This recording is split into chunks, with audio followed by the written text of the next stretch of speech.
Welcome, you are listening Radio Central News. I'm Chandni and now news in detail.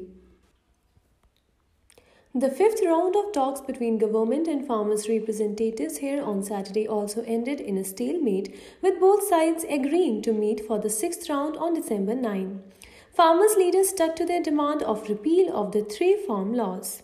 They said they would go ahead with the December 8 Bharat Bandh announced earlier. The meeting on Saturday began at 1430 hours and ended at 1700 hours. Agriculture Minister Narendra Singh Tomar told reporters after the meeting that the government had assured the farmers that MSP would remain. He said the government had told the farmers that they expected concrete suggestions from them and it would be easier for the government to come to an amicable solution. He reiterated the centre government's commitment to farmers' welfare and their interest and said there would be no let-up in that. The minister appealed to the farmers to send their elderly and children who are participating in the agitation to their homes because of severe cold and COVID pandemic. Some farmer leaders said after the meeting that, on the request of all stakeholders, it was decided that the next round of talks would be held on December 9. They said the government wanted to bring in amendments to the three laws, but the farmers want nothing less than repeal of the laws.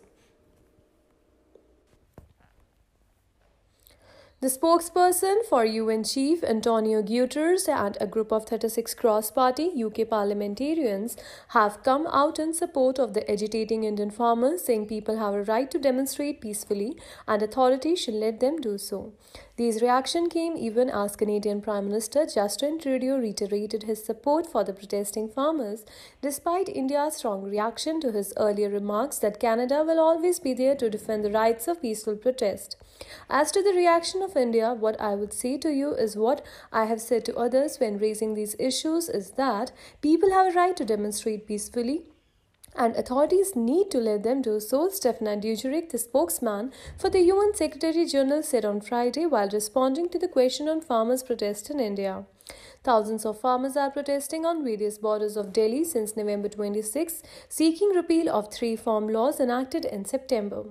In London, a group of 36 cross-party parliamentarians have written to UK Foreign Secretary Dominic Raab, asked him to make representation to his Indian counterparts, S.J. Shankar, regarding the impact on British Punjabis affected by demonstration by farmers against new agriculture reforms in India.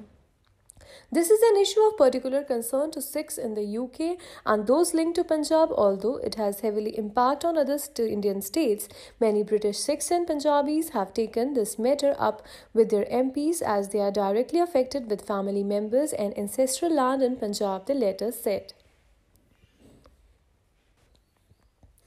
India recorded 36,652 fresh novel coronavirus cases during the past 24 hours, the Union Health Ministry update said on Saturday. The overall COVID case tally of the country has now surged to 96,08,211, the government data said. There were 512 more deaths due to the pandemic in the past 24 hours across the nation, pushing the fatality count till date to 1,39,700. Talking on the active caseload of coronavirus, there was a dip of 6,393 since Friday, and presently the nation is home of 4,09,689 active cases as per the data. Meanwhile, there were 42,533 COVID patients who were cured in the past one day, taking the total recoveries count to till date to 90,58,822. In percentage, active cases are now 4.26%, discharge cured at 94.28%, and the deaths due to the COVID are 1.45% of the total case count till date. According to the Indian Council of Medical Research, 14,58,85,512 cumulative samples have been tested till date for the COVID-19. Russia on Saturday started its vaccination program for COVID-19 with clinics in the capital Moscow inoculating those most at the risk from the virus. Russia is using its own vaccine called Sputnik V. It registered in August, BBC reported. According to the scientists who have developed Sputnik V, say it is 95% effective and causes no major side effects.